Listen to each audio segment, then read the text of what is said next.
নমস্কার বন্ধুরা, আমি মৌমিতা। আহারে বাহারিতে আপনাদের সকলকে স্বাগত। আজ চলে এসেছি এক নতুন রেসিপি নিয়ে। আজকের রেসিপি বাসন্তী পোলাও। যে কোনো অনুষ্ঠানেই বাসন্তী পোলাও করা হয়। আর এই বাসন্তী পোলাও করতে গেলেই আমাদের মাথায় আসে কতটা চাল নেব, কতটা জল দেব, কতক্ষণ দম দেব। আর এইসব চিন্তাভাবনার হাত থেকে রেহাই পেতে আজ খুব সহজেই আমি এই বাসন্তী পোলাও করে দেখাবো। এখানে আমি 250 গ্রাম গোবিন্দভোগ চাল নিয়েছি। এটা জল দিয়ে 10 থেকে 15 মিনিট ভিজিয়ে রাখবো, যাতে চালটা ভালোভাবে ভিজে যায়।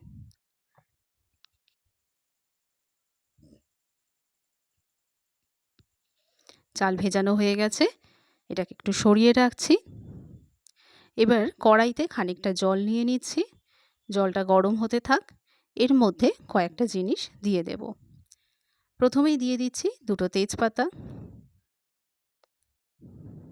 এরপর দিয়ে দেব দারচিনি, 3 টুকরো দারচিনি এর মধ্যে দিয়ে দিলাম। এরপর দিয়ে দেব লবঙ্গ, কয়েকটা লবঙ্গ দিয়ে দিলাম জলের মধ্যে। এরপর দিয়ে দিচ্ছি এলাচ, গোটা 5 এলাচ জলের মধ্যে দিয়ে দিচ্ছি, মুখটা একটু ফাটিয়ে। এরপর দিয়ে দিচ্ছি নুন।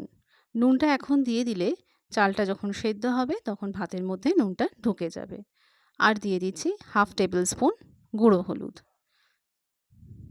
জল ফুটে গেছে, গ্যাসটা কমিয়ে দিয়ে এবার ভিজিয়ে রাখা চালটা এই জলের মধ্যে আস্তে আস্তে দিয়ে দেব। চাল ধোয়া হয়ে গেছে, এবার জলের মধ্যে দিয়ে দিচ্ছি সেদ্ধের জন্য।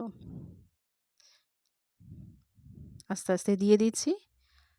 নুনটা ভাতের মধ্যে মিশে যাবে, গুঁড়ো হলুদটা হলুদ রং নিয়ে আসবে ভাতের মধ্যে।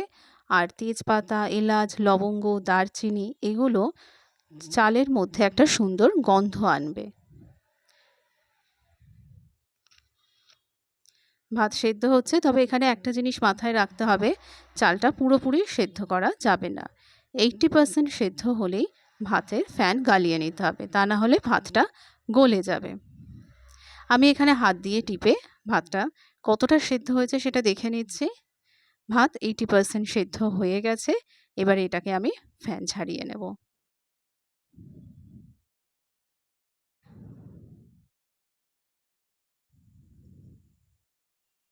ফ্যান ঝাড়িয়ে নিয়ে ভাতটাকে আমি একটা থালার মধ্যে ছড়িয়ে দিয়েছি, যাতে ঠান্ডা হয়ে যায় এবং ভাতটা ঝরঝরে হয়ে যায়। এবার কড়াইয়ের মধ্যে আমি ঘি দিয়ে দিয়েছি। ঘিটা কড়াইতে গরম করে নেব।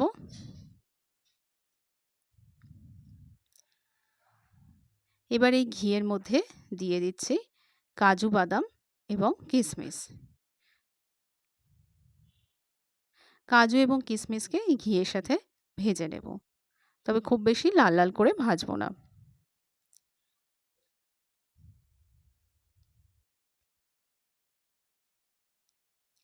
এবারে ওপর থেকে দিয়ে দেব সেদ্ধ করে রাখা চাল। আস্তে আস্তে ঘিয়ের ওপরে দিয়ে দিচ্ছি। ঘিয়ের সাথে এই ভাতটা ভালো করে নাড়িয়ে নিতে হবে।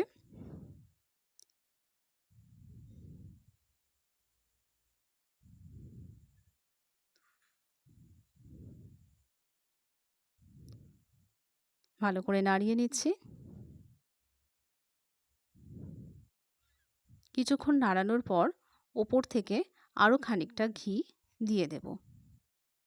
ঘিটা আস্তে করে ওপর থেকে দিয়ে দিচ্ছি। এটাও ভালো করে ভাতের সাথে মিশিয়ে নিতে হবে।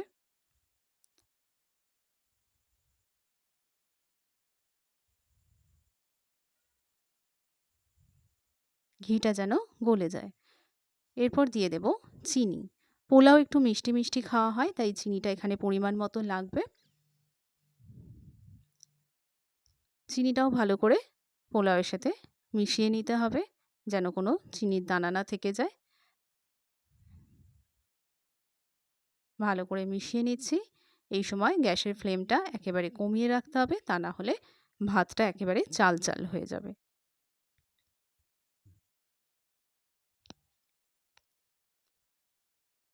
ব্যাস, পোলাও ঝরঝরে হয়ে গেছে, একেবারে রেডি। দেখুন কতটা সুন্দর দেখতে লাগছে। আর একেবারেই ঝরঝরে হয়ে গেছে। এবারে এটাকে আমি একটা বাটির মধ্যে তুলে নেব। আস্তে, আস্তে হাতায় করে বাটিতে ভর্তি করছি। বাটিটা পুরোপুরি চেপে, চেপে ভর্তি করব।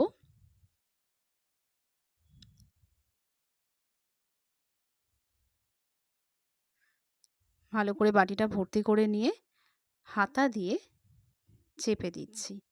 হাতা দিয়ে চেপে দেওয়ার ফলে ভাতগুলো পুরো বসে গিয়ে বাটির শেপ নেবে। ভালো করে চেপে বসিয়ে দিতে হবে। এরপর বাটিটাকে আস্তে করে প্লেটের উপর উপুড় করে দিয়ে বাটিটা উপর থেকে তুলে নিতে হবে। ব্যাস, একেবারে বাটির শেপ নিয়ে নিয়েছে। দেখুন পোলাও একেবারে রেডি হয়ে গেছে। তাহলে আজকের মতো এইটুকুই। আমার এই ভিডিওটা কেমন লাগলো সেটা জানাতে ভুলবেন না। ধন্যবাদ।